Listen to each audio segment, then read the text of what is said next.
Let's bring in Chris Stigall. He is Chris Stigall. Chris Stigall. I'm joined now by Chris Stigall. Host of the Chris Stigall Show. So let's bring in talk radio host Chris Stigall. Also, his podcast is a must-listen every day. Chris Stigall Show podcast. And host of the Chris Stigall Show. Let's bring in Chris Stigall. Please welcome Chris Stigall. The Chris Stigall podcast is presented by usmedicalplan.com. Save big money monthly and get better health coverage at usmedicalplan.com. Well, hey there. Welcome into the Chris Stigall Show podcast. Thanks a lot for downloading this. And if I could be so bold as to ask a quick favor, I don't do this often, but if you have a second, do you mind, if you're an Apple Podcast consumer or you're a Spotify user, could you leave a written review and a 5-star review of this podcast? It helps others learn about it and spread the good word. We're so appreciative. And thanks a lot for choosing this show, as you do each and every day, consistently making this one of the top-performing news commentary podcasts out there in the universe of all there is to choose from these days. And I thank our sponsor now for years, John Ruhlman, who has been basically the principal sponsor of this show and has helped so many of you in this audience, most importantly. The reason I love doing business with John and the team at U.S. Medical Plan is because they really help people in this audience. I'm not just talking about people that I've heard from through email. I'm talking about people in my own life. Colleagues of mine, friends of mine, my own parents. I sent my parents to John and his team when they were looking for supplemental insurance with their Medicare. John saved them $400 a month. That's my senior parents, all right? I have a personal friend who had a daughter with some special health needs. He was spending tons of money a month on private health insurance for them. John got him a better plan, saved him $1,000 a month. I have colleagues that have saved hundreds of dollars a month. If you're a small business owner and you supply insurance for your employees, that's a generous thing to do. Is it really expensive? And you're thinking, maybe I can't do it anymore? Wait. Call John. Reach out to his team. They shop with 100 different private health insurers all over the country. If you're an Obamacare user, that is not getting any cheaper this year. I can already tell you it's going to go up, up, up. There are private health insurance companies out there that have much lower rates than you think and cover everything that you need. I know people assume if it's cheaper, it means less coverage. Not necessarily. Or it may be that you have the best coverage going, but you're not going to know until you reach out. Please turn to the team at usmedicalplan.com, usmedicalplan.com, or give them a call today, 877-410-4321. That's 877-410-4321 or usmedicalplan.com. Hey, good to be with you folks. Welcome in on this Tuesday edition of the Stigall Show. Hope you're doing well. It was not me. No, I didn't do it. In fact, I don't even know how you do it. They said they detained a guy for trying to jump the Secret Service fence outside the White House. I don't even know how you get close to that thing anymore. I walked Christine over to the White House just to go look at it because we hadn't been there for a while. I read that somebody tried to jump the fence. How do you even do it? Ed, did you ever walk over to the? We were just in D.C. last week. Have you? Have you been by the White House lately? I have, yeah.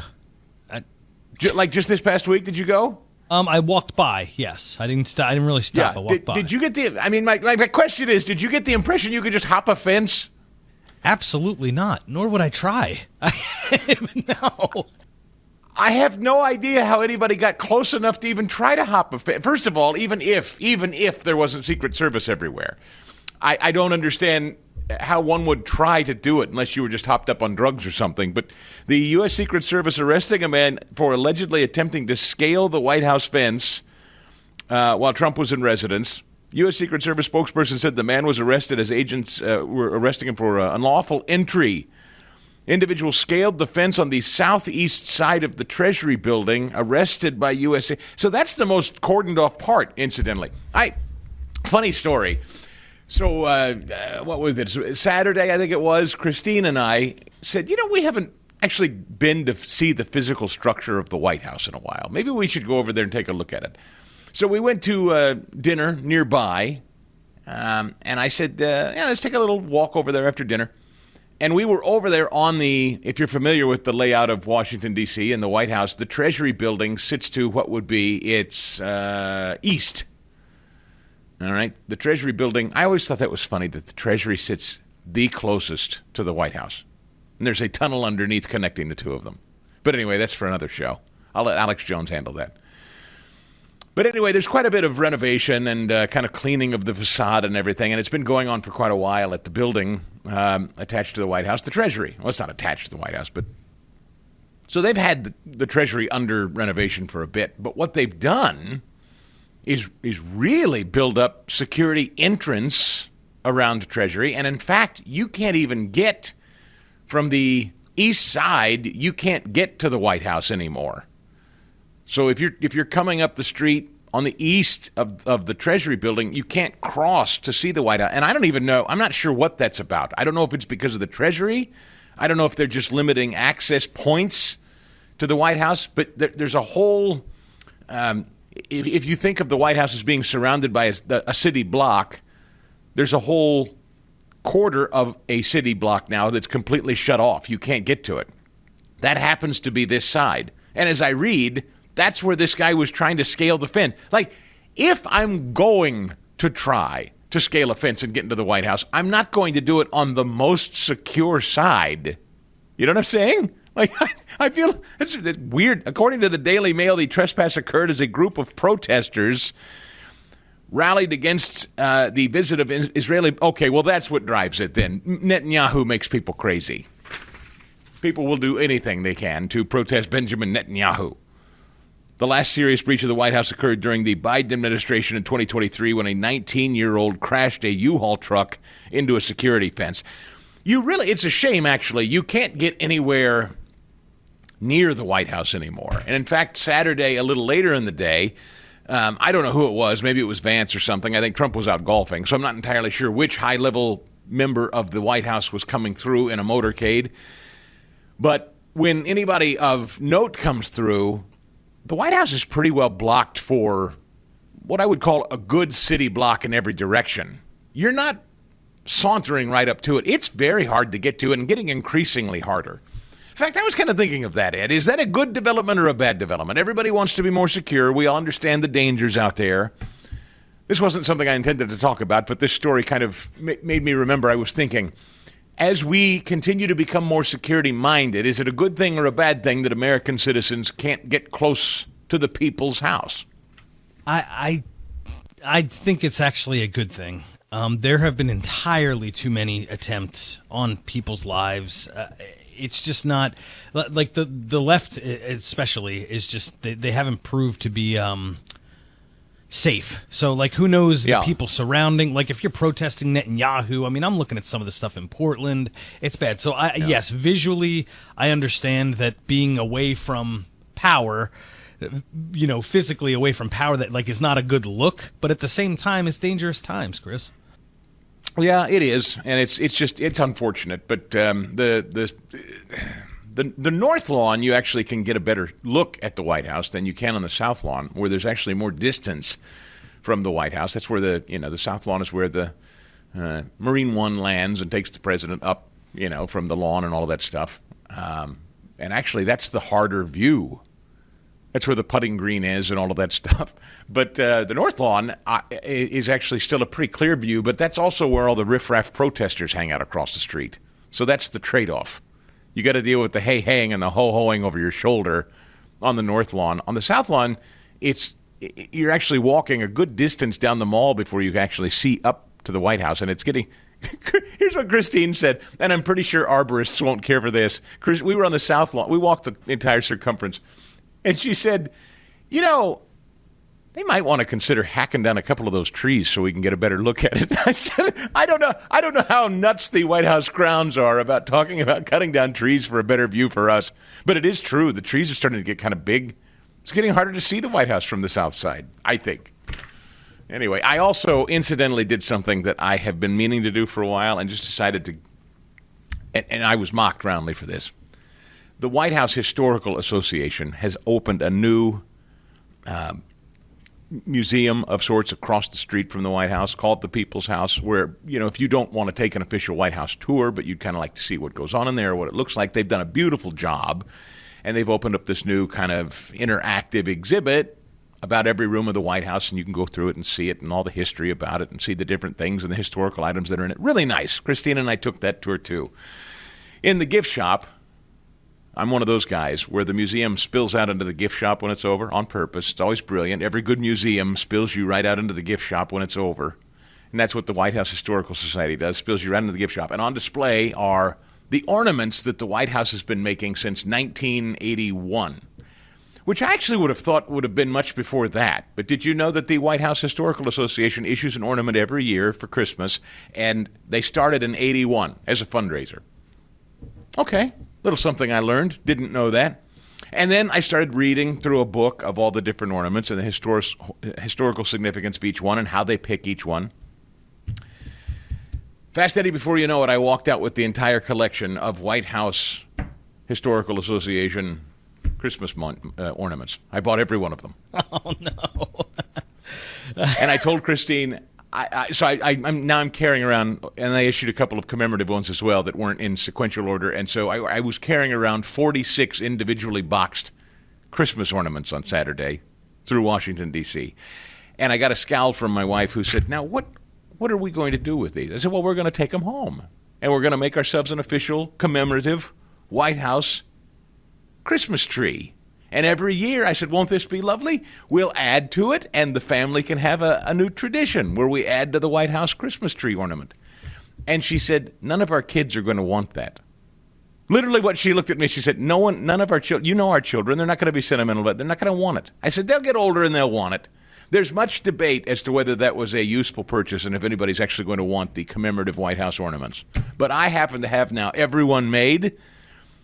And next year, of course, they'll come out with the 250th anniversary of the country ornament, which will be my newest addition. And I feel very proud to have purchased it. And the people inside the White House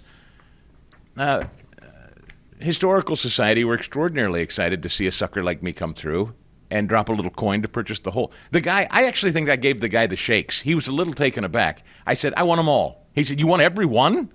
I said, well, yeah, if you're going to start a proper collection, I don't want to 81, 86, 82. Drives me nuts. A little ADD. Like, if I'm going to do it, I want the whole, I can't. So he's a little nervous, right? And he's bagging them. Nice man. But he can't. I think he really is kind of stunned that I roll in and say, give them all to me. I want them all. So he's trying to count them all. There's 46 of the things. And he's each one box at a time. He's pulling them out. They've got them all, incidentally. I'm not doing an ad. I'm just telling you they've got them all in the store if you want them. And I was informed that I would get a nice discount if I purchased them in person instead of online. And so he's nervously kind of boxing them up and loading them in the thing. And he says, well, now I don't know that I've got them. I think I got them all. I think I counted them all. Sure enough, I get back to the hotel. Christine, again, mocking me roundly. She thinks this is me being, like Rain Man or something. I said, if we don't lay these out and count them, I don't know. I mean, the guy seemed nice enough, but I have no idea whether he got them all or not. Maybe he didn't. I'm going to have to lay them out. So she starts mocking me as I lay them out in sequential order on the hotel room bed to make sure we've got all of the ornaments. Sure enough, he gave me two 2015s, Fast Eddie, and I was missing the 2017 and 2018. I had to return to the store. I'm glad I checked. And she was too, as she helped me carry them home through TSA. Anyway, I'm going to have a beautiful White House Christmas tree this year. I don't care what anybody says. And I didn't even have to break over the fence. More in a minute. This from the New York Times. A majority of Americans now oppose sending additional economic and military aid to Israel. A stunning reversal in public opinion since the October 7th, 2023 attacks. This has been in the works for a while. Headline, American support for Israel dramatically declines, from a New York Times Siena College poll. Now, consider the source here.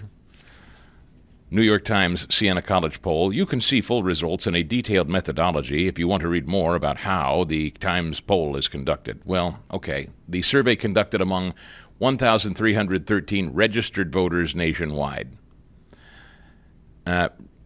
Fine. How likely are they to vote and actually participate? That's kind of what I want to know. Voters are selected for the survey from a list of all registered voters. You can imagine they're mostly heavy Democrat, although it's not exclusive to Democrats anymore. This is increasingly becoming a problem.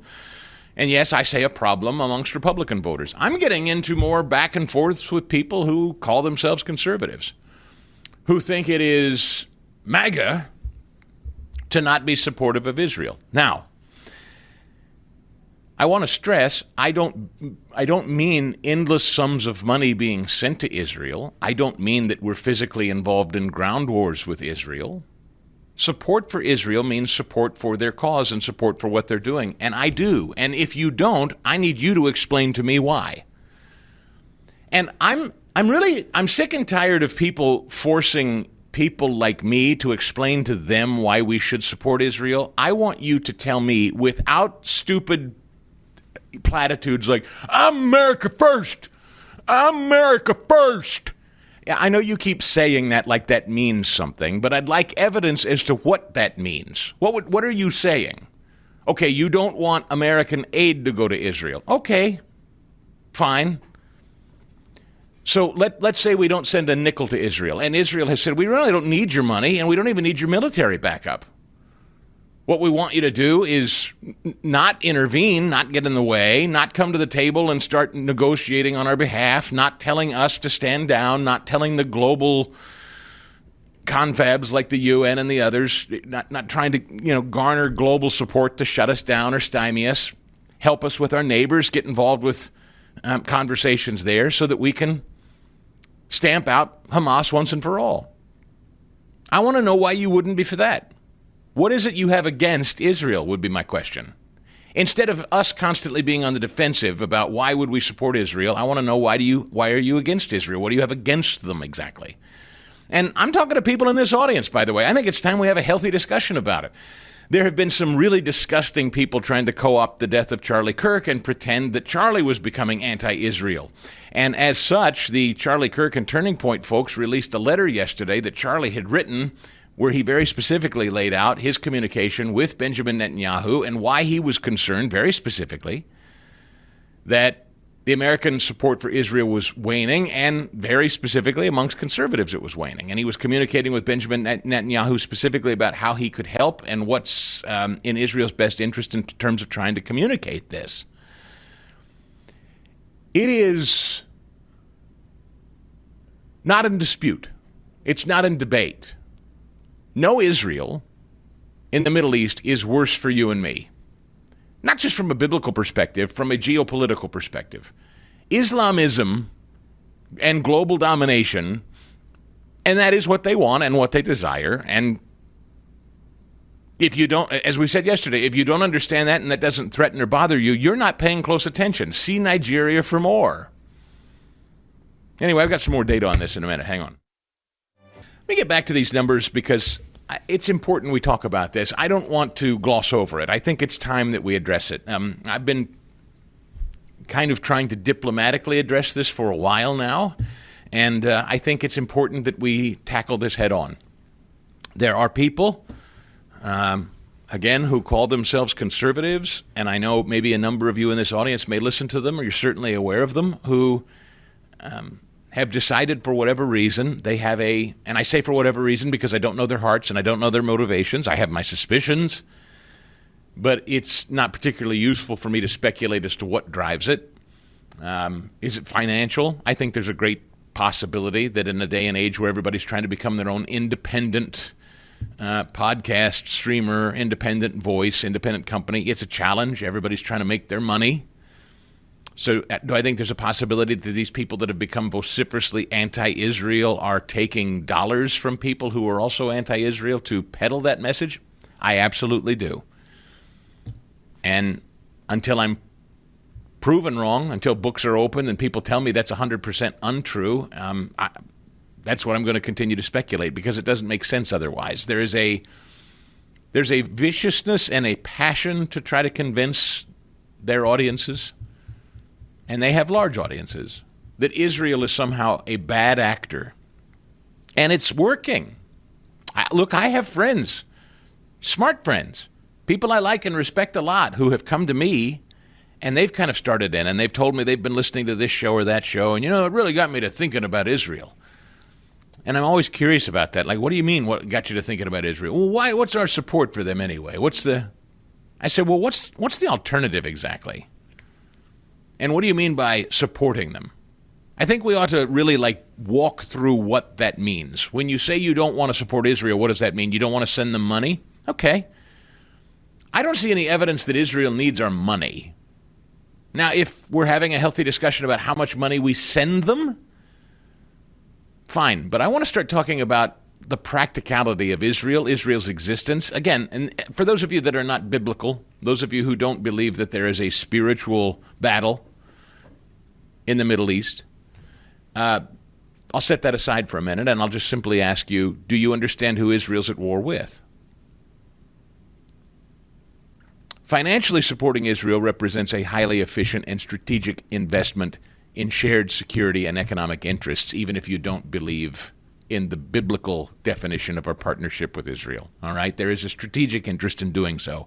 What you don't want is the entirety of that region swallowed by jihadists. And if you say, well, if Israel were just not there and they just weren't antagonistic, well, then all the lovely peace-loving Islamists out there would just coexist nicely and they'd leave us all alone. That's about as naive and ridiculous as anything I've ever heard. Again, see Nigeria for more. Investment in Israel supports America's most reliable democratic ally in a highly volatile, largely radical region. Israel serves as a frontline counterweight to multiple threats. And those threats primarily include Iran, who have pledged to wipe, yes, us off the map. Never mind Israel. Again, it's very, very short-sighted to make this about Israel, actually. If you're America first and you have American interests in mind, one really ought to consider what it means if jihadists run amok with no Israel as the bulwark. You really do have to actually walk that out. There's a lot of collaborative innovation going on in Israel. The Iron Dome missile defense system, that's been integrated into U.S. military tactics and policies. It saved countless lives. So the aid totaling over $174 billion historically, I looked this up, $174 billion, structured as grants requiring expenditures on U.S.-made weapons and services, has created something like 20,000 American jobs in the defense sector. So this is ultimately far more cost-effective than alternative interventions that could escalate regional instability and strain American resources down the line, if you look at it that way. But even if you unplug monetarily from them entirely, what's the alternative? Leaving them alone? Supporting them in terms of allowing them, or not supporting them at all? Fighting against them? Telling them they don't have the right to defend themselves? Are you prepared to go that far? All right, so if I told you we're not going to spend a nickel on Israel and we don't have anything to do with them economically, would you go as far as telling them that they... Because that's... See, here's the thing. I'm not hearing it's about money. What I'm hearing is this propaganda PR campaign that innocent civilians and babies and women and children are being targeted and Israel is slaughtering innocents. And I find that amazing. Because number one, the idea that Israel is targeting innocents, you have no evidence of that. A talk show host told you that. Okay, you don't have evidence that the Israeli government is targeting innocents. We do have evidence, and we know, because we just saw it 2 years ago, that Hamas physically kidnapped, raped, tortured, murdered innocent Israelis attending a concert. That we know. We know jihadists have slaughtered Americans by the score. We know that jihadists are slaughtering Nigerians by the score. So we have evidence, real evidence, that Islamists want people not like them dead. You have no evidence Israelis are indiscriminately targeting women and children for the fun of it. But yet, you would think it's just backwards to hear American talk show hosts and some of their audience run around parroting this notion, the Israelis are targeting innocents. I beg your pardon? So anyway, the New York Times Siena College poll is shopping this just in time for our discussion with trying to find some sort of peace agreement with Hamas. And I found that interesting. ABC News yesterday. I posted this on social media. I'm listening as I'm driving around, and I heard an ABC News report, and they say that there's a 20-point peace plan on the table that Israel has signed off on, and the woman reading the report said, Hamas has yet to sign off. And I said, oh, that's interesting. I didn't know we were talking about Hamas. I didn't even know who they were, because I thought it was the peace-loving Palestinian people, a Palestinian state full of innocent Palestinian people doing Palestinian things. They use Palestinian like it's your next-door neighbor, like the Wilsons, as if they're not governed by the radical jihadist Islamists, as if being Palestinian means anything. It doesn't. Palestinians aren't sovereign. They're governed by Hamas, a theocracy. Hamas is the one that is going to end up signing a deal or not the Palestinian people. That's just naive. It's ignorance to hear American citizens talking about the peaceful Palestinian people. They're under a murderous theocracy, folks. There is no Palestinian state. There are no Palestinian people. It's not like we're talking about the citizens of Rhode Island. People talk about the Palestinians like they're just sitting around minding their own business, and the Israelis decide they're just going to go hard charging in and murdering them. It's absurd. You don't understand what you're talking about. And so I read this poll being shopped around in advance of a possible peace agreement here. The New York Times trying to make you think that the American public now hates Israel. Nearly 6 in 10 Americans, specifically Democrats, shocker, believe Israel is intentionally killing civilians. Then you read a little further. Republicans still sympathize with Israel more than Palestinians. Again, there we go again. Palestinians, as if this has anything to do with Palestinians. It's Hamas. Republicans still sympathize with Israel more than, I'll say, Hamas, not Palestinians. 64% still sympathize with Israel, but those numbers indicate a drop in support of 12 percentage points since 2023, when 76% sided with Israel. And why is that? Because, quite frankly, there are a lot of popular talk show hosts out there that now think it's fashionable to attack Israel. And as I said, I have people in my own life that now, because they listen to those people, they don't really know why they feel that way. They just know that people that they trust, and people that, by the way, I have told you I think are great talk show hosts, whose positions and takes on certain issues I thought of really smart, and I've celebrated them here before for the various positions that they've taken and held, and I've played clips of their shows before, and now I find myself dumbfounded listening to their rhetoric about Israel. I think they've gone completely off the rails. I think it's a desperate money grab, but there are a lot of people out there still listening to them.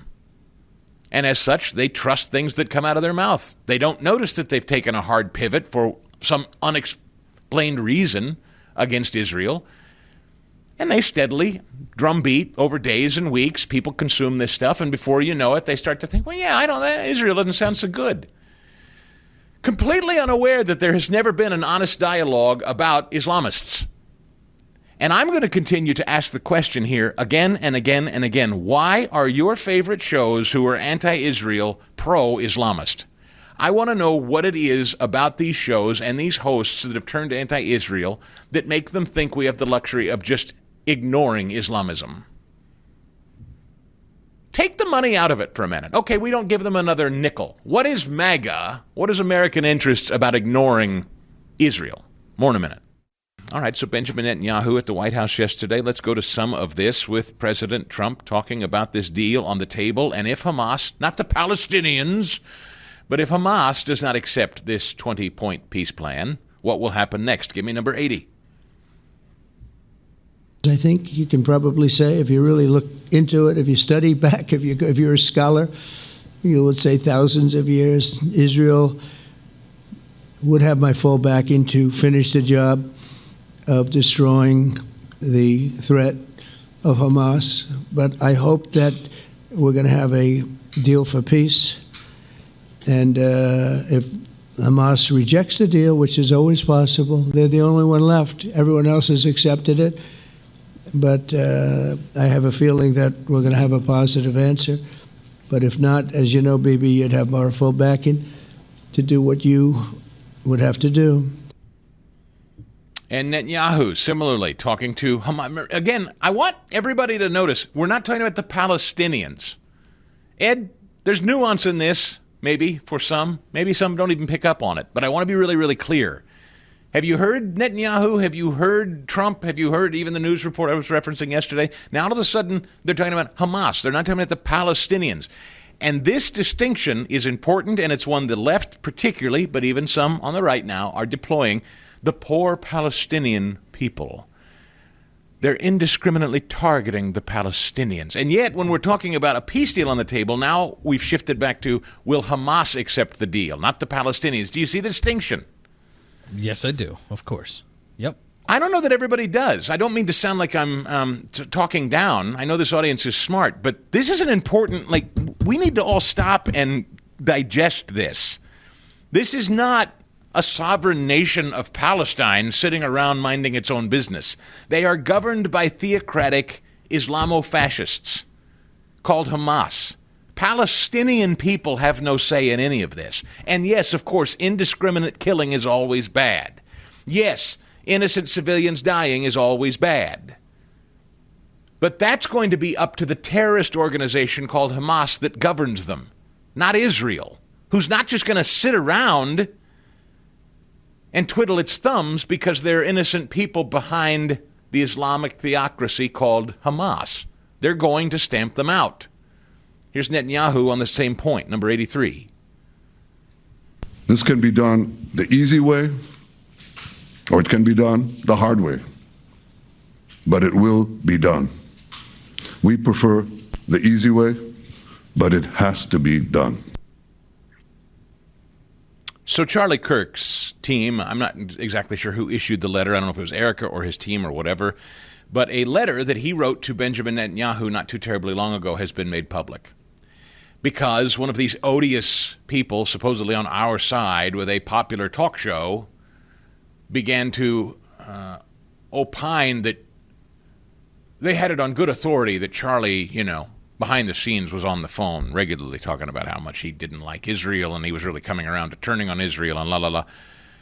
Well, this letter was released and it's pretty lengthy. I won't read it all, but it's a letter from Charlie to Benjamin Netanyahu, and it says, one of my greatest joys as a Christian is advocating for Israel and forming alliances with Jews in the fight to protect Judeo-Christian civilization. Most recently, I'm proud to have taken over Ambassador Huckabee's show on TBN, where we continually support Israel and the Jewish people. It's critical that Jews and Christians stay unified in the effort to contain and roll back radical Islam and Sharia law. Let me read that again from Charlie Kirk. It's critical that Jews and Christians stay united in the effort to contain and roll back radical Islam and Sharia law. I regret to report, he goes on to say, that anti-Israel and anti-Semitic trends are at record levels on social media. These negative sentiments then flow downstream into college campuses and even seep into the conservative MAGA community. And by the way, he is talking about people who claim to have been his friend and associate, some who even shared the stage on his memorial service, I'm sorry to say. Anyway, Charlie wrote to Benjamin Netanyahu, my team and I have spent months analyzing these trends and debating ideas that could help you and your country push back against these disturbing developments. Anti-Israel sentiment can undermine American support for Israel. The purpose of my letter is to lay out our concerns and outline potential remedies. Everything written here is from a place of deep love for Israel and the Jewish people. I think it's important to be brutally honest with those you love. In my opinion, Israel is losing the information war and needs a communications intervention. And then he goes on to lay out his multi-point plan for how the Israeli government can better message. So don't let anybody compromise Charlie Kirk's stance or leave you with some suggestion that Charlie in his death was turning against Israel. Quite the opposite. He was interested in helping the message. More in a moment on the Stigall Show. It's been my pleasure and honor to talk about Bob Spinato at Williamsburg Dental in Broomall, just off the Blue Route, as my dentist and friend of over 12 years. But now he has two brand new associates, his daughter Alexa and Dr. Geddes. Tell him about him, Bob. Yeah, Chris, I can't begin to express how proud I am, obviously, of having my daughter there. Also, Dr. Geddes is just a wonderful addition to our practice.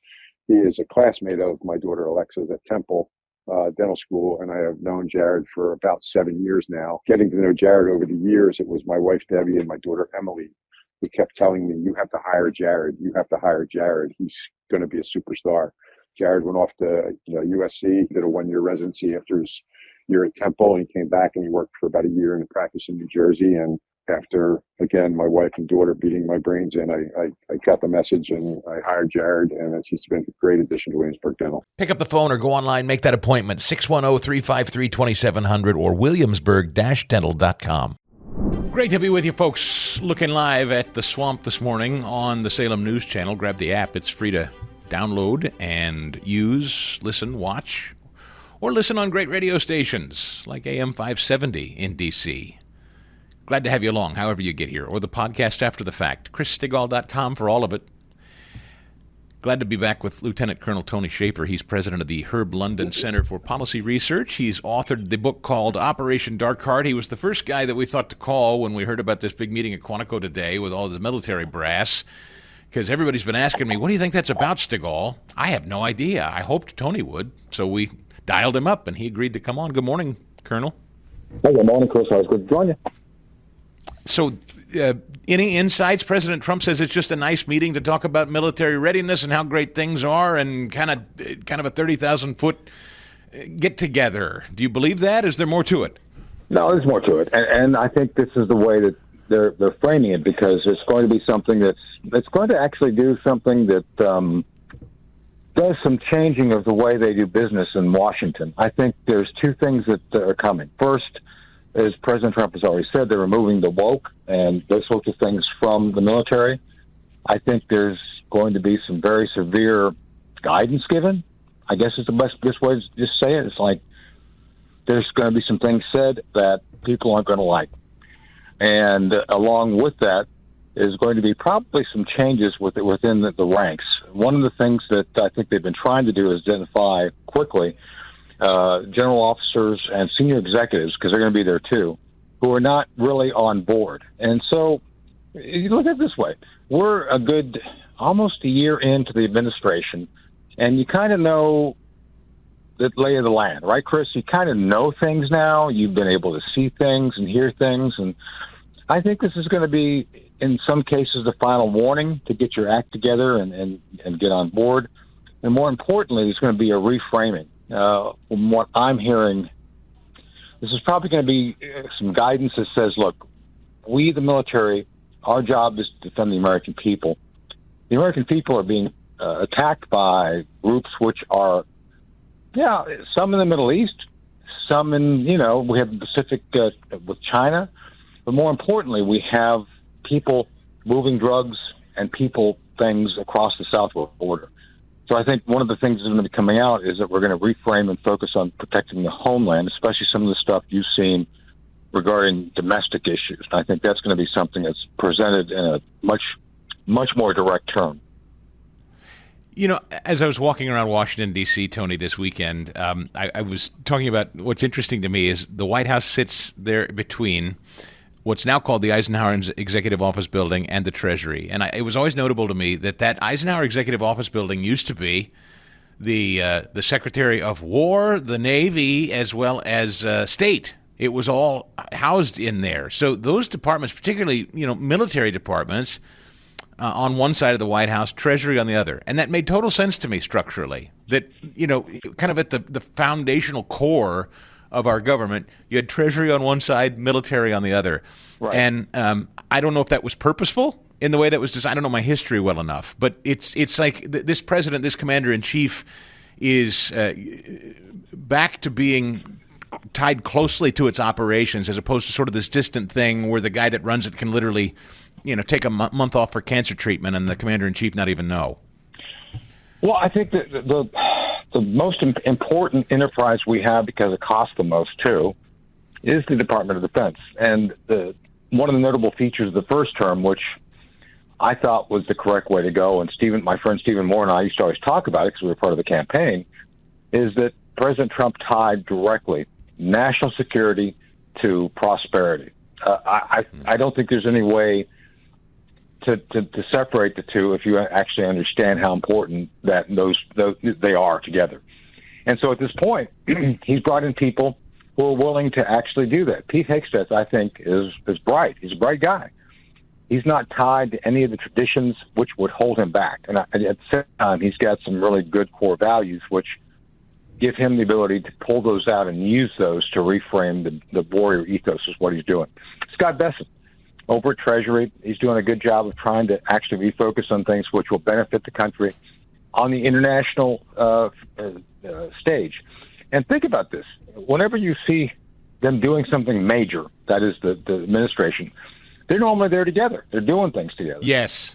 I am so glad. Oh, this is so great you point this out. I say this to friends of mine all the time. Isn't it interesting when Trump is talking about massive policy that doesn't necessarily have anything to do, at least physically, with monetary policy or the economy? Bessent's in the room. You know, even when Pam Bondi is there and they're talking about law enforcement, Bessent's in the room. So I'm sorry, expand on that, because I think that's a notable point you're making here. Well, the whole of government approach isn't just some throwaway line for this administration. It's like they actually do it. And so, you know, who wouldn't? If you're the CEO, I mean, think about this. You know, Trump's the CEO. If you know that you're going to make decisions that your Treasury guy, who has the broadest, most effective influence on your economy, and that economy then affects the world, would you not want him in the room anytime you make a policy or discuss a policy that's going to have major consequences? The other thing that he does is he leads with commerce internationally. Now, Joe Biden used to do that, but he leads with commerce by saying, "How much can you pay me?" Yeah. So let me put a bow. Yeah, that's right. Let me put a bow on this meeting, because I want to shift to Israel here in a minute, and that is this meeting. Then you think is sort of a let's get our minds right, men and women of the United States military. We've now been at this for a while. You know where we stand. We also have your number, so ship up or ship out, kind of a thing. Yeah, that's it. And I think there may be some surprises regarding letting people go. One of the things I've been saying is that the last time something like this happened, this large, with all the commanders coming in, was actually an Army event. General Marshall, the Chief of Staff of the Army, called in all the generals. We really didn't have senior executive folks back then, but called in all the generals right before World War II. And there was mass firing. Now, I'm not saying two things. I'm not saying we're going to war, because we're not. But the second thing, the feature of firing people, is not beyond the pale. I mean, gee, Chris, wouldn't it be fun to have a big episode of The Apprentice right at Quantico and Generals? I think it'd be great TV. I think it'd be great TV. If I were you think this is a for want of a better term, an HR, a human relations episode, less a strategic. There's a military threat and it's all hands on deck kind of a thing. You think this is an internal thing, not a external threat thing? Yeah, exactly. That's what I'm hearing. So. Good to know. Okay.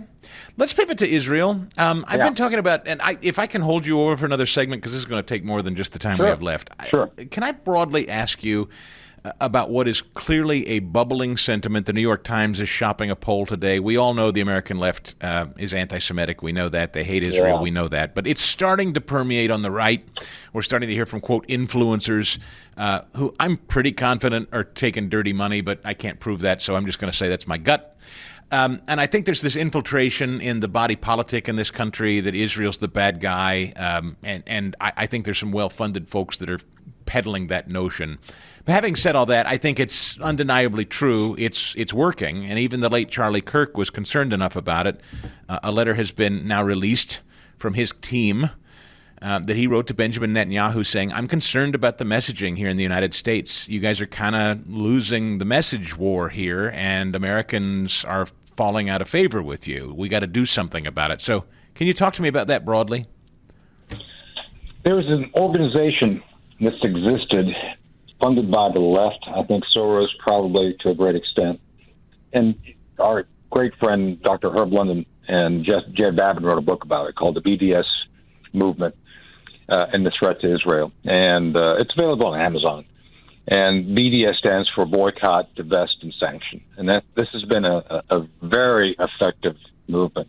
It's been under the radar. I think a lot of us who study policy know it. We've seen its effects, and it's insidious.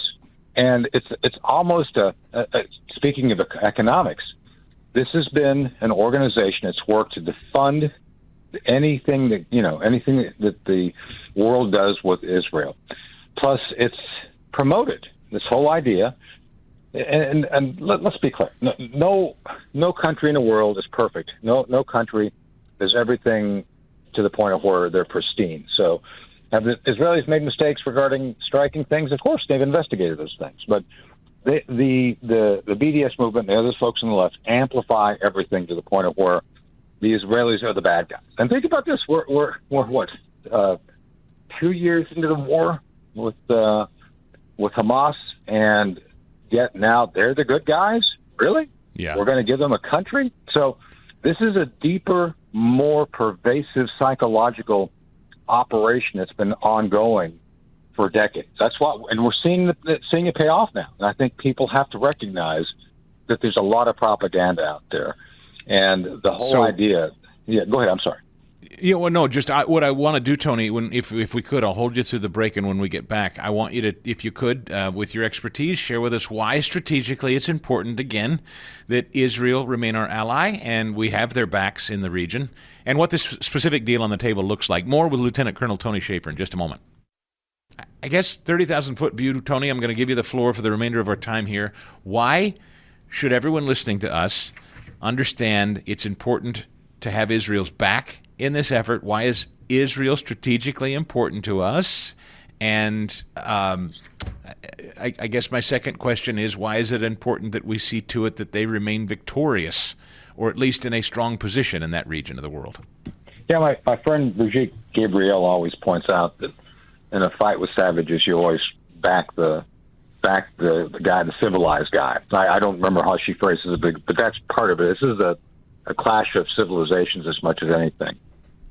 I encourage people to go and study Islam. Islam is not a religion. Another book that my dear boss and former friend and dear friend and mentor Herb London wrote was about the Encyclopedia of Militant Islam, and it goes through and lists all these things. And one of the notable features of this book and other things he's said was Islam is not a religion. It's a political movement that uses very severe philosophies of violence and extremism to essentially establish a Marxist form of government over those who are within it.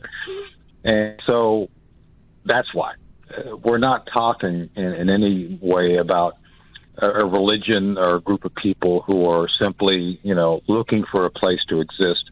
First off, Palestine's never existed as a state. Never existed. Secondly, radical or political Islam has said that it's not only the Israelis. The Israelis are just the first barrier before they go towards Western civilization. So we're next, and I think we see that now, Chris.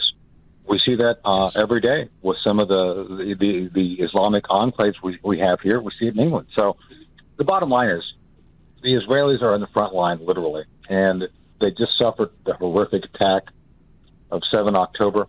And to me, it's like insane that anybody, any Western organization or individual would be supporting a terrorist organization that has otherwise been involved in murdering children, women, and anyone else can get their hands on. And that the predicate of their existence is ending the Israeli state. So the Israelis have every right to do what they're doing. Tony, I have no idea where it comes from. I don't know what to call it. But when you hear people say things like, Israel controls our government, our politicians are owned by Israel, I don't even know what that means, really. Sincerely, I'm trying to understand it. Other than it just being anti-Semitic, what does it mean? Does it have any sincere meaning? Let me look at the script they gave me. No, I'm just joking. It's a joke. It's a joke, Juan. No, it's insane. It's insane. That's how, I mean, I'm making my point in a funny way, but yes, come on. Yeah. Now, is there influence? Yeah, there's influence. I think that if you want to look at influence on look at how most of the Jewish folks still support the Democrat Party for whatever weird reason that is. Do they influence it? Well, yeah, they do in a very bad way. So, there's influence, but they don't run things. And I think it's pretty obvious that certain folks have influence. Let's take a step back.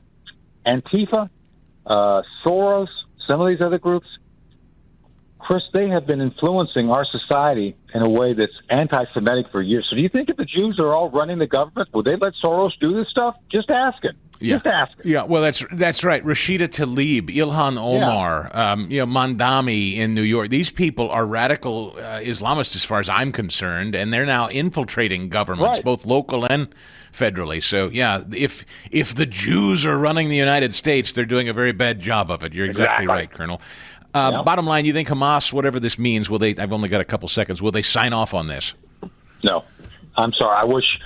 I've been asked this question a lot. I love President Trump. It's a great plan. No. They're not going to do it because they love death more than we love life. Just saying. So Israel will be allowed to just stamp them out, you think? Oh, I think so. I think they've already made plans. I said it last night on the air on Newsmax. We're looking at about 2 weeks before the final real battle starts.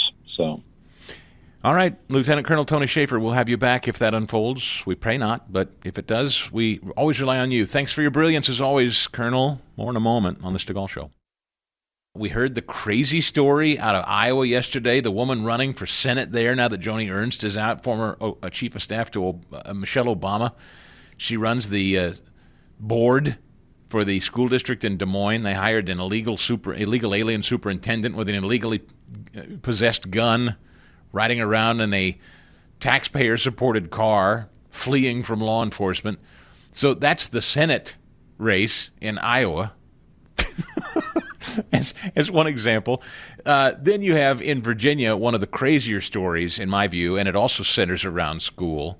In fact, Virginia was sort of the epicenter for school choice a few years ago during the COVID era. The things that were uncovered in Virginia public school districts and the things that they were keeping under cover were jaw-dropping, and they continue to be. And I think that may be why you're starting to see the tide turn and sort of this conventional wisdom that Democrats are riding roughshod over Republicans and leading the charge. I don't think that's true based on the numbers I'm seeing. John Reid is a candidate for lieutenant governor of Virginia. By the way, early voting is underway as of now in Virginia. And Mr. Reid, glad to have you back, sir. Good morning. I am so glad to be with you. We're counting down. I think we're at 36 days left. I'm kind of trying to keep up with it as I travel across the state. But you're right. Even parents who would never vote Republican normally are contemplating voting Republican a second time after they voted for Glenn Youngkin 4 years ago because they're tired of these bureaucrats keeping secrets from them and making decisions that are not in the best interest of their own kids. This story out of Fairfax County is, again, it's a jaw-dropper. I mean, we've heard a lot of outrageous stuff coming out of public schools, but this one tops them all. Encouraging and funding abortions for minor kids, students in public schools. Can you speak more to this story? Yeah, this was discovered, and there are affidavits from the two young women who were involved that the school system employees took them to an abortion clinic, pressured them supposedly to get an abortion. You know, it wasn't a school counselor kind of thing, like let's talk through this, which still would be suspect if you didn't involve the parents in it. I mean, Virginia law requires you to get the parents involved in decisions like this. And there's this recurring theme here that school officials are keeping secrets from parents. One of the two girls did go through with the abortion, and then it was discovered. And we're still trying to track all this down. And, you know, as a former journalist, I want to be fair and verify everything. That school money was used to pay for the abortion. So, you know, this is shocking. Of course, you have to think, is this true? But the school system's response is also troubling. They have not been able to clear this up. And it's been, 2 months now since the story first broke. And now there are other stories in school systems all across Northern Virginia, the most densely populated and probably wealthiest part of the state, where we're finding out that a lot of the school systems are keeping secrets from the parents. And I thought parents made it very clear 4 years ago when they threw out the Democrat who was trying to return as governor. We do not want secrets when it involves our kids. And I think Virginia voters are about to make that statement again. John Reid is candidate for lieutenant governor of Virginia. Again, early voting underway, goes through November 1st. You, as I read it, have had now some Democrats break ranks and back you, as you were just talking a minute ago. I hope that's the case for Winsome Sears as well. You're starting to see Democrats shifting. Why is that? Is it the school issue, or is it more? Well, it's a collection of issues. You know, the Democrat Party of Virginia used to be the moderate wing of the Democrat Party of the United States, but there has been a consistent purge of anybody who was pro-business in the modern Virginia Democrat Party. There's been a purge of anyone who wouldn't go 100% in on, you know, the radical abortion policies that allow day of birth abortion. In fact, that's one of the key issues in this campaign. The Democrats want a woman to be able to walk in and, regardless of what mental state she's in or what she's dealing with, be able to terminate her own child on the day the baby's supposed to be born. Now, that's the most extreme law potentially in the United States, maybe even in the world. And modern Democrats, if you even second guess that, they will get you out of their party. So a lot of old school Democrats who are looking for an alternative.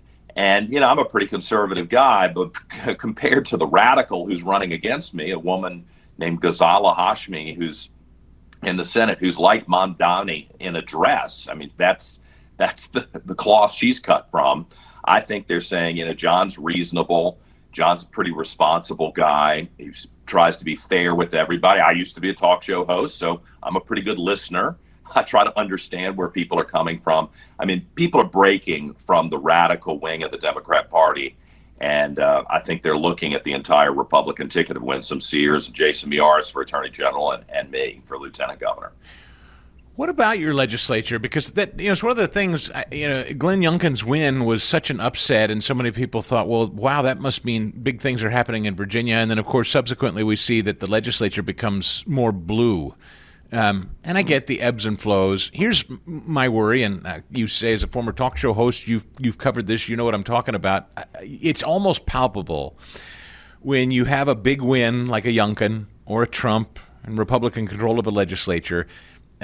Typically the cycle then says, well, roaring back with a vengeance is the party out of power. In this case, the Democrats. They're highly charged, they're highly moneyed, they're engaged, and Republicans typically do this thing where we feel comfortable. Our guys won. I'm going to the beach or whatever. We kind of check out. So how is this different, if in fact you think it's different, or do Republicans need to wake up and engage and pay attention to a very engaged Democrat Party who's coming hard? Yeah, well, it's one reason, Chris, that I got into. So I started, I was still doing my show, and I was very frustrated and angry about what happened in 2020 and what happened in 2021 between the COVID mandates and the riots that nobody even knows about that occurred in the capital city, my hometown in Richmond. They're really awful stuff. We know about Seattle and Portland, but Richmond was pretty bad too.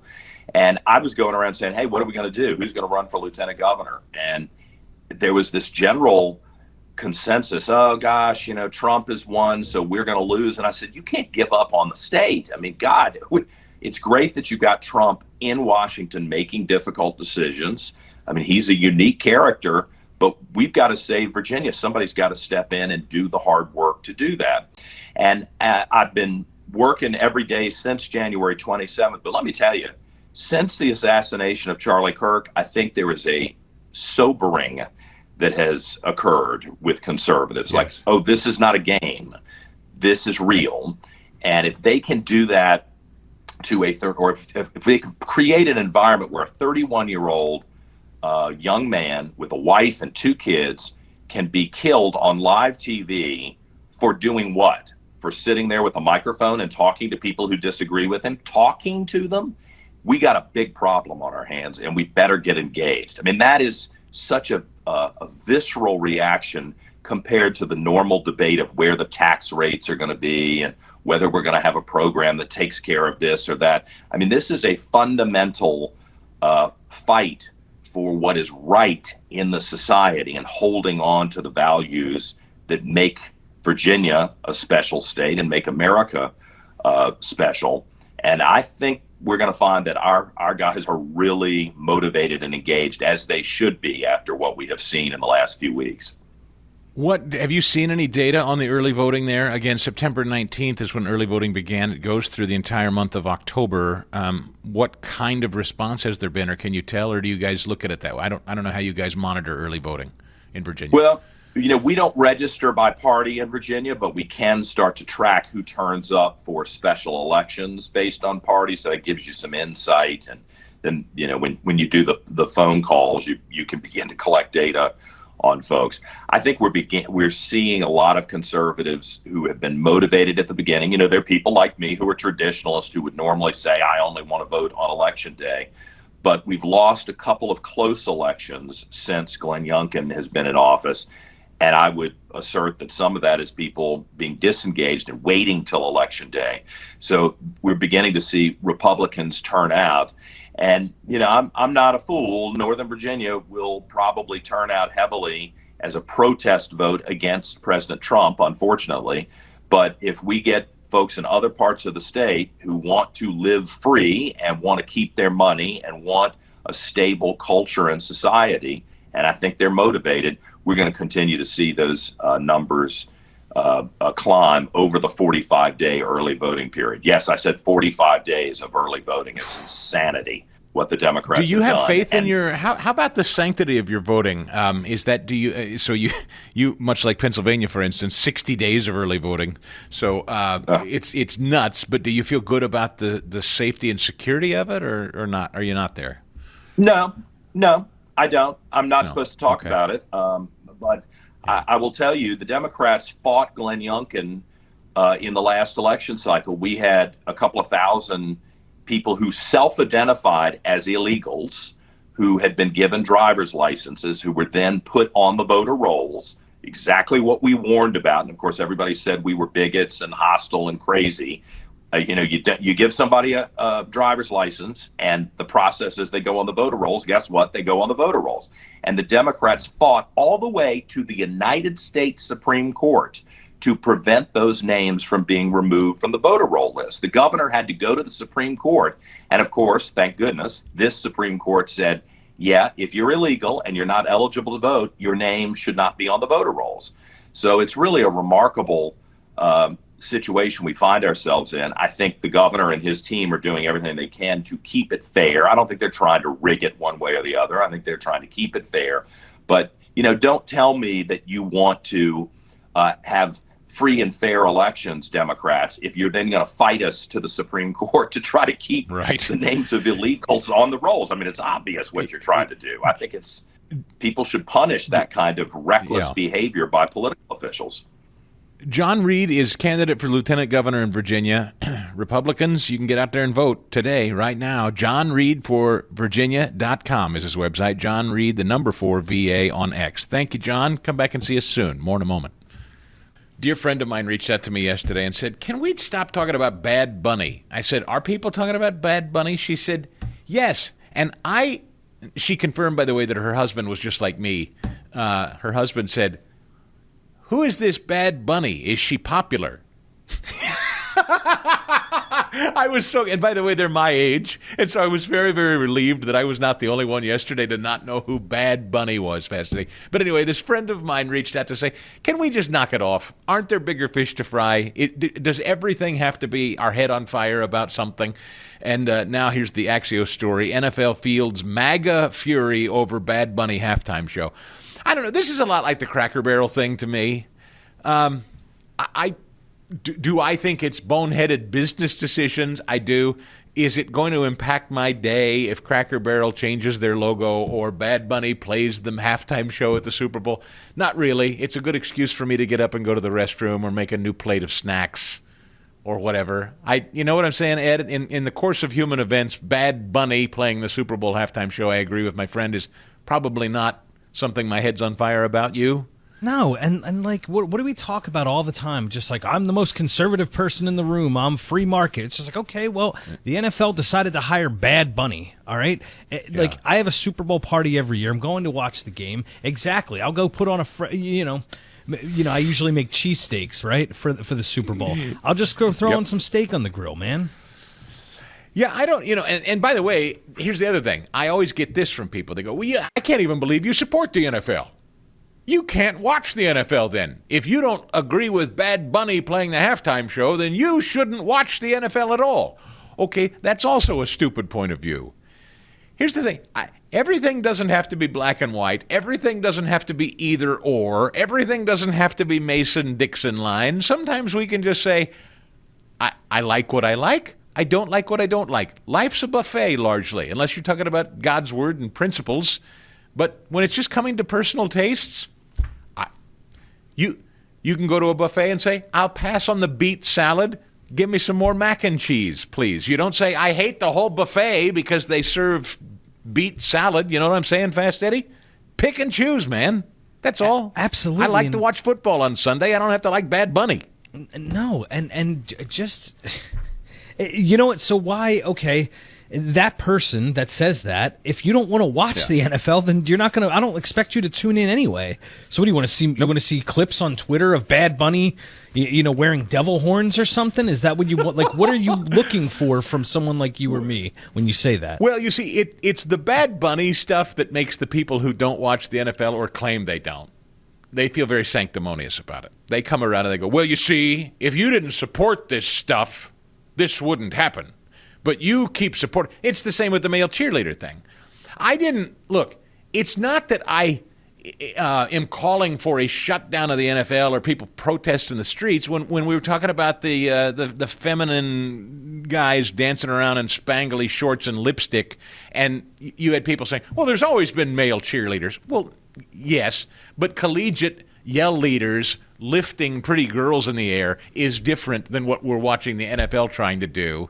Putting some guy in hot pants and shaking around with lip gloss like he's a woman, that is different than the male cheerleaders in college. Everyone understands that.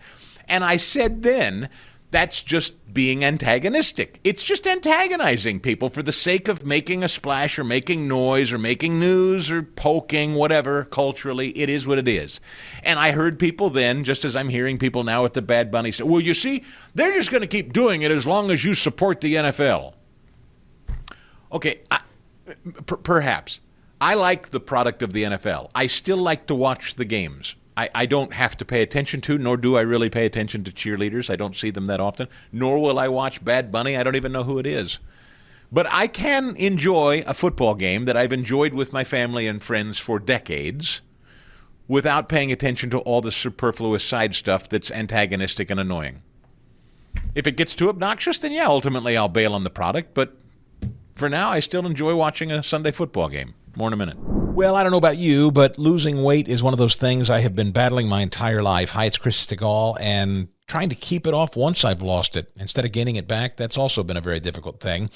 I decided I was going to try something new. I decided I was going to try my PhD weight loss. And I decided I was going to try it because I know personally colleagues and many listeners to the Salem Radio Network that have lost thousands of pounds of weight combined thanks to the My PhD Weight Loss program. So I'm going to call up Dr. Ashley Lucas and the team at My PhD Weight Loss. I'm going to get one of these personal nutrition coaches. I hope you'll join me in this weight loss journey. I hope very soon you and I will be able to brag about all the weight and inches we're losing off our waist. I'd just like to get a little weight off these knees, you know. I'm not getting any younger. It's going to be a lot easier to walk around a golf course this summer. Join me. MyPhDWeightLoss.com is the website, or 864-644-1900. 864-664-1900 or myphdweightloss.com. Tell them Chris Stigall sent you, and good luck. Here we go.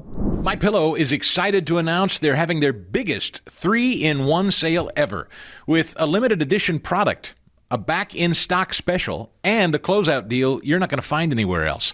MyPillow bed sheets, only $29.88, any color, any style, and any size, even the king size.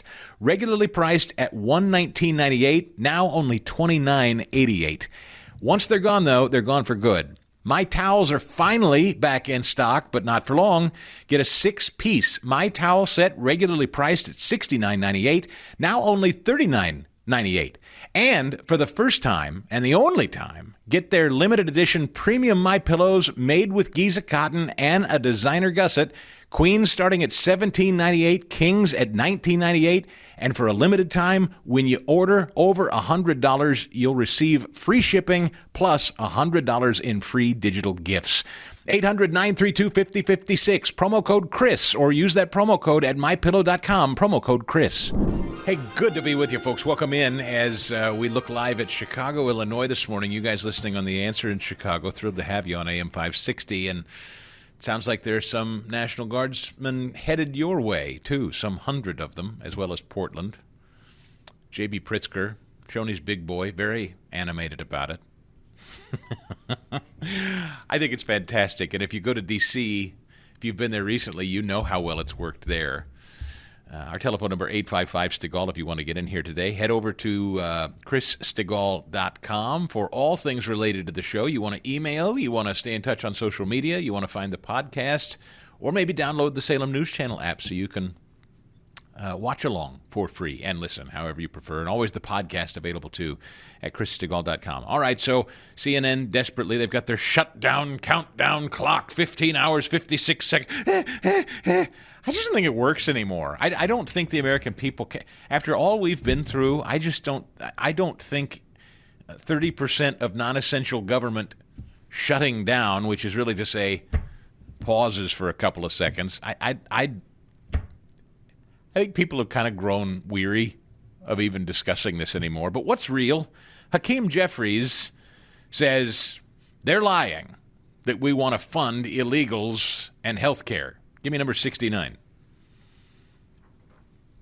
Federal law prohibits the expenditure of taxpayer dollars on providing health care to undocumented immigrants.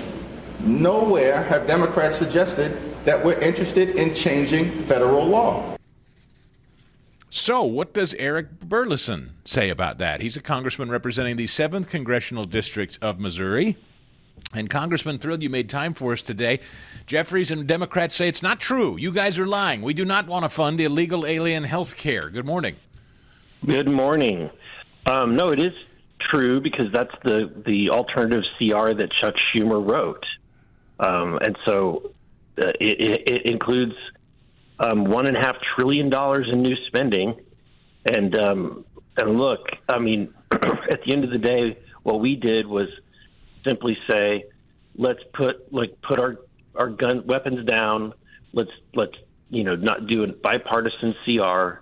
We'll just keep the government open for the next 7 weeks while we work out the appropriations. And then we can have our partisan fights then. But the Democrats, they want to use this moment as a leverage moment. They want to use this really take the our U.S. government hostage in order to get what they want. And so, I mean, to me, for them to demand that we undo basically the entire first 9 months of the Trump administration is ridiculous. And so, I think that what they don't understand is that on the back end of this is Russ Vought, and I think he's a difference maker. And I also don't think they understand that the voters see it for what it is, and the voters see that Democrats are the ones to blame for this. Russ Vought, meaning Congressman Eric Burleson, OMB. Now, that's, I think what you're referencing is President Trump suggesting that if this goes forward and this, quote, shutdown happens, Trump will start firing people. Is that what you mean? Yeah. So whenever we end up in a shutdown, the Office of Management Budget, they have the authority to do furloughs. They have the authority to do terminations. Traditionally, they just do furloughs. But Russ Vought and his staff spent the weekend combing through and identifying, the places that to be cut, and a lot of it includes bureaucrats that would otherwise not be touchable. So I don't think that I almost think that Chuck Schumer is giving President Trump a gift, because as you know, there is a ton of deep state, and I mean really deep state employees that undermine his administration. And what better opportunity to get rid of these people legally is through the mechanism. They're forcing the hand of Russ Vought to save money.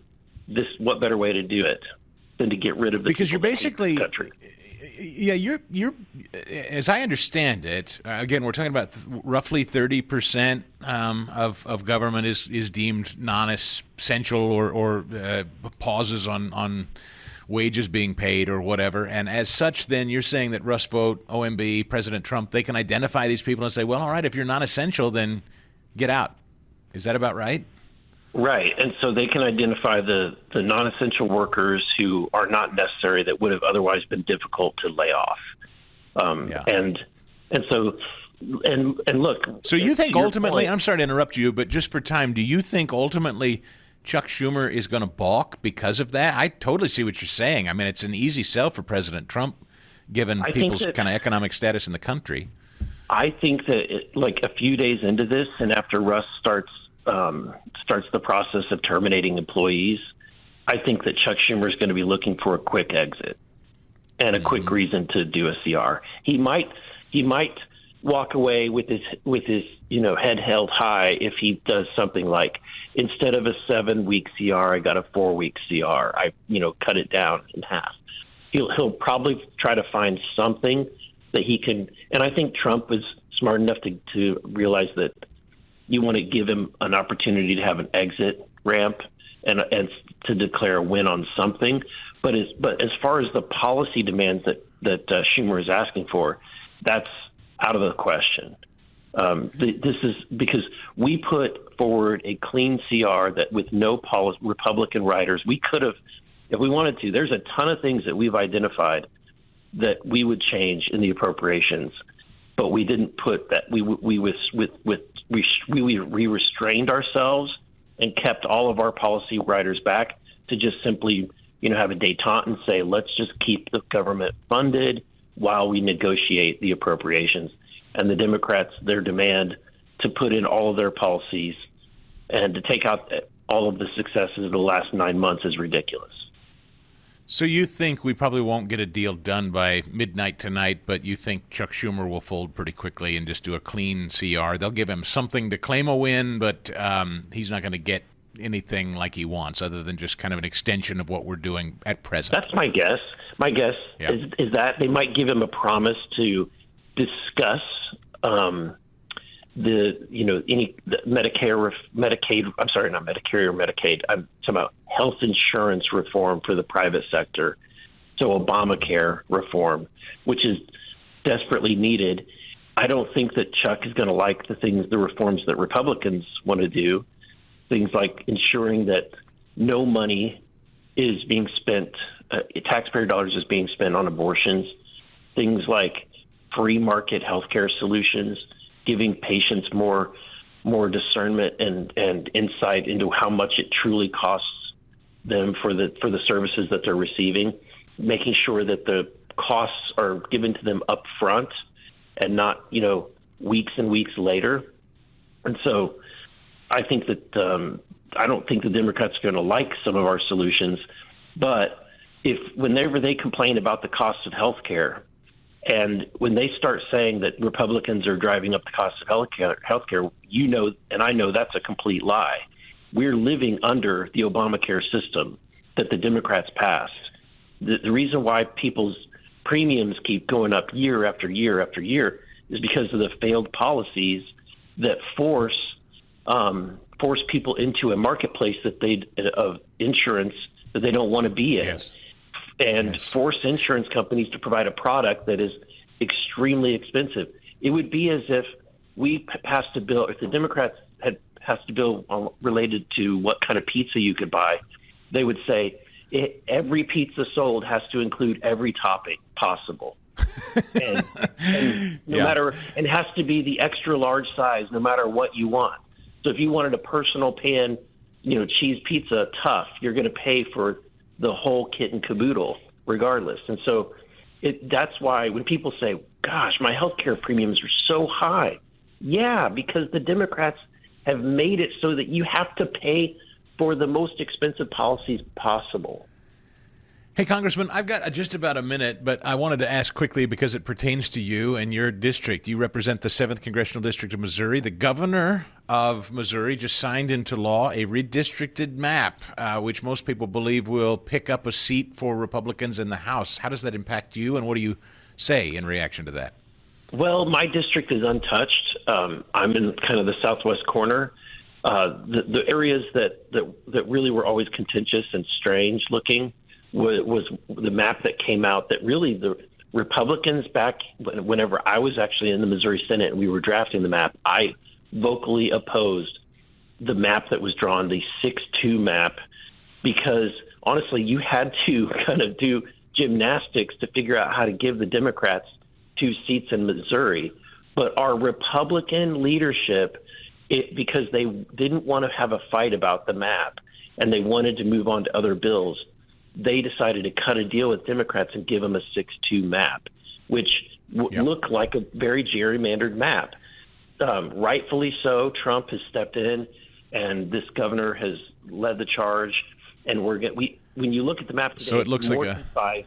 It's better. And Congressman, I'm sorry, I got to wrap, but it does look like Republicans have picked up a seat because of it. Thanks for your time, sir. Morning, man. Thank you. Pete Hegseth is addressing the military brass assembled at Quantico. President Trump is scheduled to speak thereafter. Thought we might dip in here to see what's happening live on the Salem News Channel and the Salem Radio Network. Let's listen in. Leaders can only control about 3 of them. You control how well you're trained, mostly how well you're equipped, and the last variable is how well you lead. After that, you're on your own. Our warfighters are entitled to be led by the best and most capable leaders. That is who we need you all to be. Even then, in combat, even if you do everything right, you may still lose people because the enemy always gets a vote. We have a sacred duty to ensure that our warriors are led by the most capable and qualified combat leaders. This is one thing you and I can control. And we owe it to the force to deliver it. For too long, we have simply not done that. The military has been forced by foolish and reckless politicians to focus on the wrong things. In many ways, this speech is about fixing decades of decay. Some of it obvious, some of it hidden. Or as the chairman has put it, we are clearing out the debris, removing the distractions, clearing the way for leaders to be leaders. You might say we're ending the war on warriors. I heard someone wrote a book about that. For too long, we've promoted too many uniformed leaders for the wrong reasons, based on their race, based on gender quotas, based on historic so-called firsts. We've pretended that combat arms and non-combat arms are the same thing. We've weeded out so-called toxic leaders under the guise of double-blind psychology assessments, promoting risk-averse, go-along-to-get-along conformists instead. You name it, the department did it. Foolish and reckless political leaders set the wrong compass headed, and we lost our way. We became the woke department, but not anymore. Right now, I'm looking out at a sea of Americans who made a choice when they were young men and young women to do something most Americans will not, to serve something greater than yourselves, to fight for God and country, for freedom and the Constitution. You made a choice to serve when others did not, and I commend you. You are truly the best of America. But this does not mean, and this goes for all of us, that our path to this auditorium on this day was a straight line, or that the conditions of the formations we lead are where we want them to be. You love your country, and we love this uniform, which is why we must do better. We just have to be honest. We have to say with our mouths what we see with our eyes, to just tell it like it is in plain English, to point out the obvious things right in front of us. That's what leaders must do. We cannot go another day without directly addressing the plank in our own eye, without addressing the problems in our own commands and in our own formations. This administration has done a great deal from day one to remove the social justice, politically correct, and toxic ideological garbage that had infected our department, to rip out the politics. No more identity months, DEI offices, dudes in dresses. No more climate change worship. No more division, distraction, or gender delusions. No more debris. As I've said before, and will say again, we are done with that shit. I've made it my mission to uproot the obvious distractions that made us less capable and less lethal.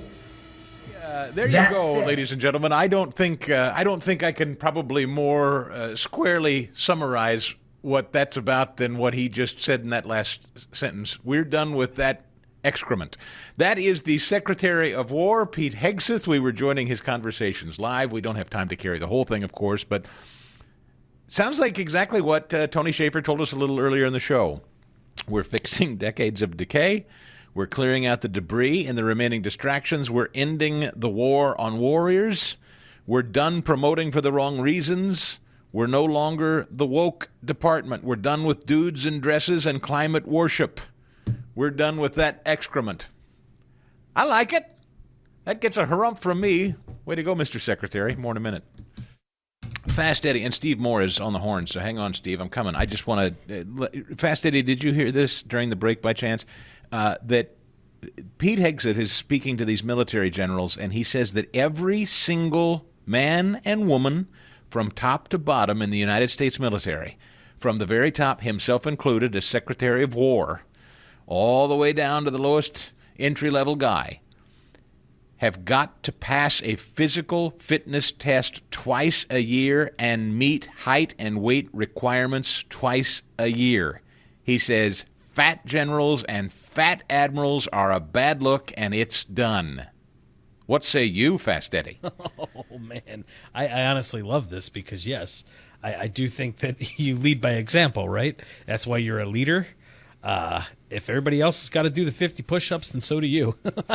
I can't. I would love anything to have cameras trained on the men and women in that room. Wouldn't you? I mean, because I'm thinking of myself, who is not an athlete, certainly, and being told, in order to continue to do your job, twice a year you're going to have to meet physical fitness standards, height and weight requirements, or hit the bricks. Wow.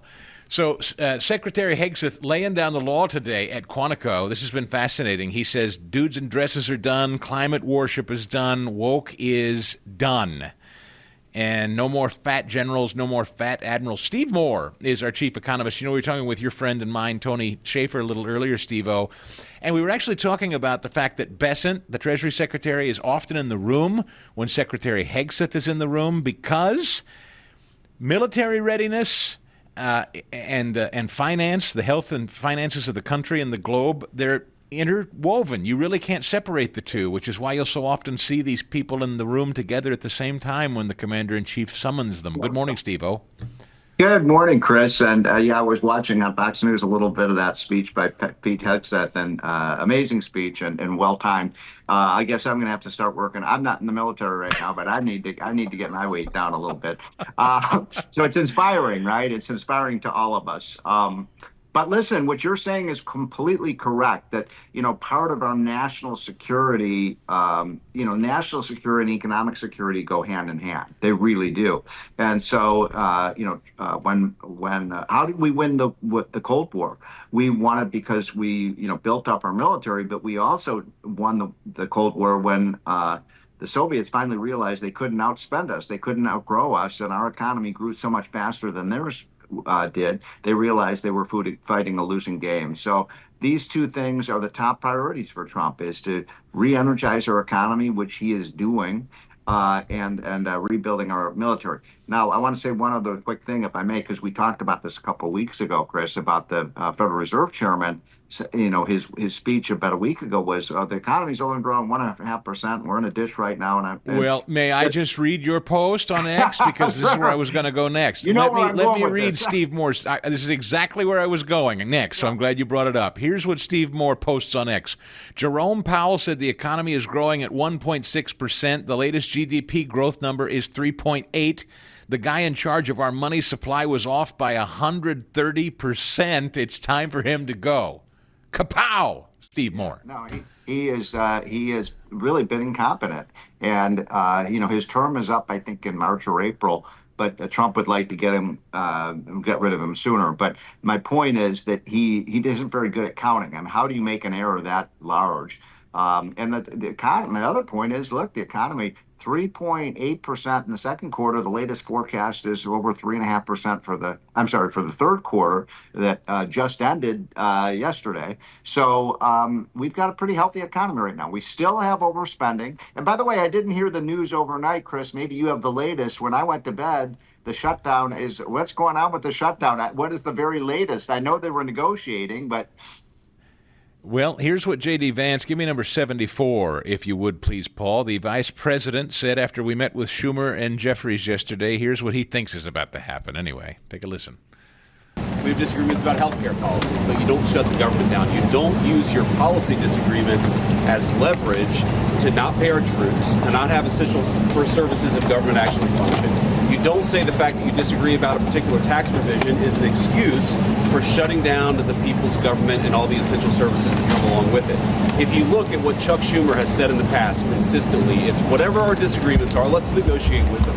Let's talk about them. Let's figure out a bipartisan solution, but you don't shut the government down. In other words, you don't put a gun to the American people's head and say, unless you do exactly what the Senate and House Democrats want you to do, we're going to shut down your government. That's exactly what they're proposing out there. Now, we have to remember, they're very frustrated. They say that they're very frustrated about the fact that this negotiation has not taken place until today. But if you look at the original thing they did with this negotiation, it was a $1.5 trillion spending package, basically saying to the American people, we want to give massive amounts of money, hundreds of billions of dollars to illegal aliens for their health care, while Americans are struggling to pay their health care bills. That was their initial foray into this negotiation. We thought it was absurd. We told them it was absurd, and now they come in here saying that if you don't give us everything that we want, we're going to shut down the government. We think that's preposterous. We think it's totally unacceptable, and we think the American people are going to suffer because these guys won't do the right thing. Now, I want to make one final point here. You will hear a lot from Senate Democrats, from House Democrats about the fact that American health care policy is broken.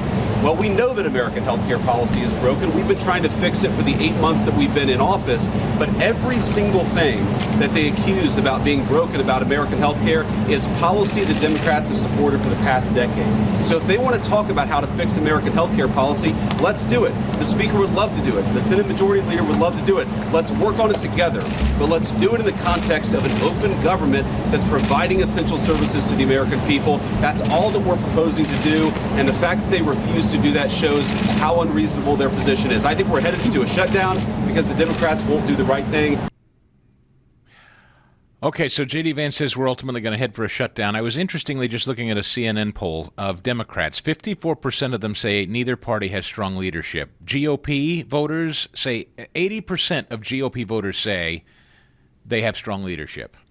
Democrats do not believe their party has strong leadership. So I think Trump's holding the cards here. I think he knows it. Russ Vought may start firing people over there at OMB. We were just talking about that earlier, and I think it's a strong play. You think Schumer balks, Steve Moore? Well, this is the Schumer shutdown, and if it happens, and this is what Chuck Schumer wants. The Democrats are in disarray right now. Trump has been on a roll. They think this is a way to turn the American people against Trump, but I just think it's not going to work. I think most people realize. Now, I want to make a point also that I think some of your listeners may not completely understand because this is such a Byzantine process we have here in Washington. People might say, well, wait, the Republicans control the White House, they control the House, and they control the Senate. Why can't they get past a budget? And you know this, Chris, but I want to make sure everyone understands. it takes 60 votes, right, Chris, to pass a budget out of the Senate. And so the Republicans have, 53 senators. They don't have enough, so they need some support for the Democrats. And what virtually all the Democrats, I think, for one or two, are saying, well, we're not going to vote for any budget. And that is why J.D. Vance was so angry here. I mean, you've got a minority party that's basically shutting down the government, basically saying people can't get services because they're not getting their own way. The other villain here is the health insurance lobby. They're lobbying like crazy for hundreds of billions of dollars more healthcare subsidies, which aren't going to go to patients. That money is going to go right into the coffers of the health insurers. So those are the two people that really are responsible for this. And I don't think Trump can blink here, Chris. I don't know about you. I think Chris is on the high ground here, and the Democrats are going to have to basically we're not going to give them another $1 trillion of borrowed money. No, and it's pretty simple to understand. The Republicans continue to say in a very simple way, and I'm glad they're keeping it simple, we don't want to change anything. We don't want to do anything. We're not adding. We're not subtracting. We just want to kick the can. I mean, is effectively what they're saying. We're not touching. We just keep everything on track.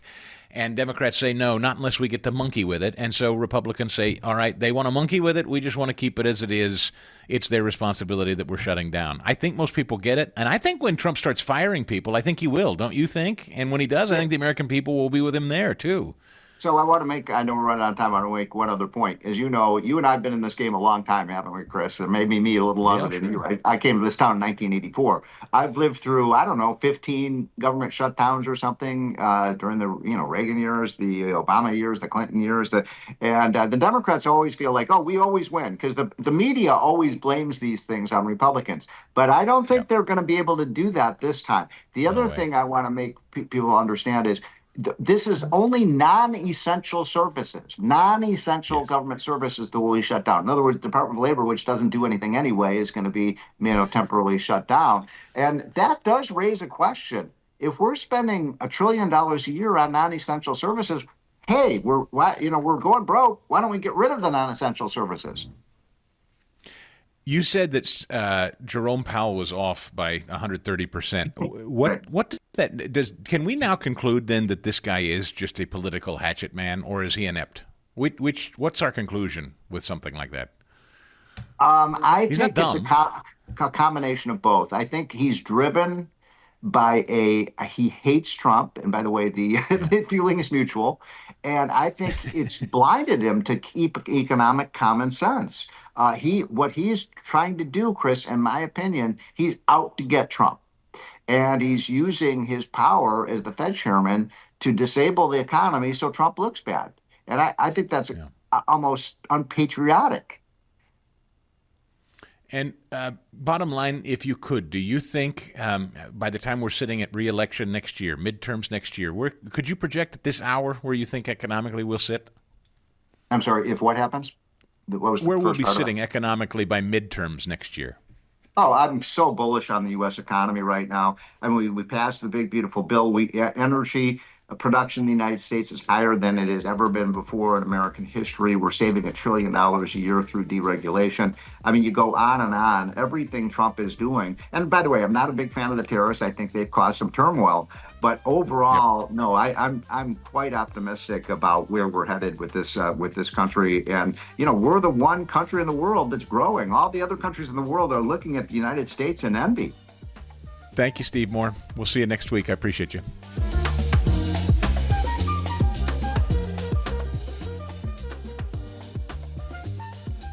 We have entire departments across the government dedicated to diplomatic, informational, and economic lines of effort. We do the M. Nobody else does. And our GoFos need to master it in every domain and every scenario. No more distractions, no more political ideologies, no more debris. Now, of course, we're going to disagree at times. We would not be Americans if we didn't. Being a leader in a large organization like ours means having frank conversations and differences of opinion. You will win some arguments, and you will lose some arguments. But when civilian leaders issue lawful orders, we execute. We are professionals in the profession of arms. Our entire constitutional system is predicated upon this understanding. Now, seems like a small thing, but it's not. This includes as well the behavior of our troops online. To that end, I want to thank and recognize the services for their new proactive social media policies. Use them. Anonymous, online, or keyboard complaining is not worthy of a warrior. It's cowardice masquerading as conscience. Anonymous, unit-level social media pages that trash commanders, demoralize troops, and undermine unit cohesion must not be tolerated. Again, O3s, E6s. Sixth, we must train and we must maintain. Any moment that we are not training on our mission or maintaining our equipment is a moment we are less prepared for preventing or winning the next war. That is why today, at my direction, we are drastically reducing the ridiculous amount of mandatory training that individuals and units must execute. We've already ended the most egregious. Now we're giving you back real time. Less PowerPoint briefings and fewer online courses, more time in the motor pool, and more time on the range. Our job is to make sure you have the money, equipment, weapons, and parts to train and maintain, and then you take it from there. You all know this because it's common sense. The tougher and the higher the standards in our units, the higher the retention rates in those units. Warriors want to be challenged. Troops want to be tested. When you don't train and you don't maintain, you demoralize. And that's when our best people decide to take their talents to the civilian world. The leaders who created the woke department have already driven out too many hard chargers. We reverse that trend right now. There is no world in which high-intensity war exists without pain, agony, and human tragedy. We are in a dangerous line of work. You are in a dangerous line of work. We may lose good people. But let no warrior cry out from the grave, "If only I had been properly trained." We will not lose warfighters because we fail to train or equip them or resource them. Shame on us if we do. Train like your warriors' lives depend on it, because they do. To that point, basic training is being restored to what it should be. Scary, tough, and disciplined. We're empowering drill sergeants to instill healthy fear in new recruits, ensuring that future warfighters are forged. Yes, they can shark attack, they can toss bunks, they can swear, and yes, they can put their hands on recruits. This does not mean they can be reckless or violate the law, but they can use tried and true methods to motivate new recruits, to make them the warriors they need to be. Back to basics at basic as well. Of course, and you know this, basic training is not where mission readiness should end. The nature of the evolving threat environment demands that everyone, in every job, must be ready to join the fight if needed. A core credo of the Marine Corps is every Marine a rifleman. It means that everyone, regardless of MOS, is proficient enough to engage an enemy threat at sea, in the air, or in a so-called rear area. We need to ensure that every member of our uniformed military maintains baseline proficiency in basic combat skills, especially because the next war, like the last, will likely not have a rear area. Finally, as President Trump rightly pointed out when he changed the department name, the United States has not won a major theater war since the name was changed to the Department of Defense in 1947. One conflict stands out in stark contrast: the Gulf War. Why? Well, there's a number of reasons, but it was a limited mission with overwhelming force and a clear end state. But why did we execute and win the Gulf War the way we did in 1991? There's two overwhelming reasons. One was President Ronald Reagan's military buildup gave an overwhelming advantage. And two, military and Pentagon leadership had previous formative battlefield experiences. The men who led this department during the Gulf War were mostly combat veterans of the Vietnam War. They said never again to mission creep or nebulous end states. The same holds true today. Our civilian and military leadership is chock full of veterans from Iraq and Afghanistan who say never again to nation building and nebulous end states. This clear-eyed view, all the way in the White House, combined with President Trump's military buildup, postures us for future victories if, that's good. And we will, and when.